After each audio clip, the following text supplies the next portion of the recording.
Wanita yang dikenal sebagai Masitah, seorang wanita salehah yang hidup pada masa Firaun dan beriman kepada Allah secara diam-diam. Berikut kisahnya, yang sangat menggetarkan. Awal kisah Masitah.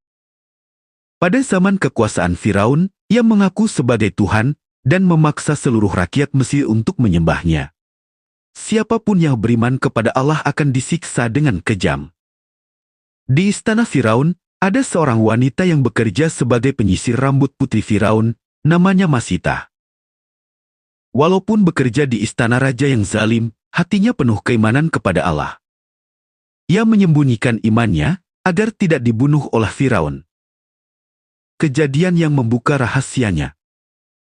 Suatu hari saat Masitah sedang menyisir rambut putri Firaun, sisirnya jatuh ke lantai tanpa sengaja. Pas mau mengambil sisirnya, ia berkata, "Bismillah." Putri Firaun terkejut, lalu bertanya, "Apakah yang kamu maksud dengan Tuhan, selain ayahku?" Masitah menjawab dengan tenang, "Tuhanku dan Tuhan ayahmu adalah Allah."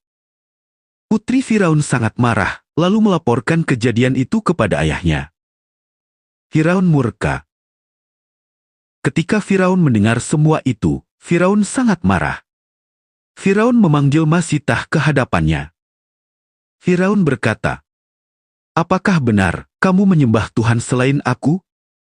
Dengan penuh keberanian, Masitah menjawab, "Ya, Tuhanku adalah Allah, Tuhan penguasa langit dan bumi." Jawaban itu membuat Firaun semakin murka. Siksa air mendidih. Firaun kemudian menyiapkan kuali besar berisi air yang mendidih. Firaun ingin memaksa Masitah agar meninggalkan imannya. Firaun berkata, "Jika kamu tidak mengakui aku sebagai Tuhan, aku akan melemparkanmu dan anak-anakmu ke dalam air mendidih ini."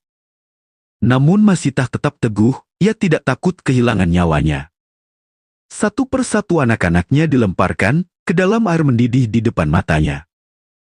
Ketika tinggal bayi terakhirnya, hati seorang ibu tentu sangat sedih. Saat itulah, menurut riwayat ulama, Allah memberi mukjizat, bayi itu berbicara. Bayi itu berkata kepada ibunya, "Wahai ibuku, bersabarlah, sesungguhnya engkau berada di jalan yang benar." Mendengar itu, iman Masitah semakin kuat.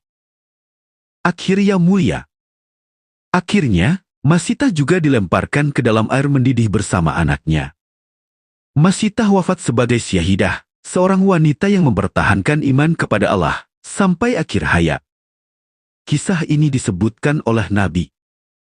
Ketika Nabi Muhammad melakukan Isra dan Miraj, beliau mencium bau harum dari surga. Nabi Muhammad bertanya kepada malaikat Jibril.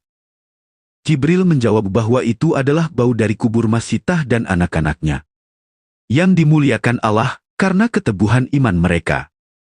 Pelajaran dari kisah ini. 1. Iman yang kuat lebih berharga dari nyawa. 2. Wanita juga bisa menjadi teladan besar dalam keimanan. 3. Allah tidak pernah menyanyiakan orang yang sabar di jalannya.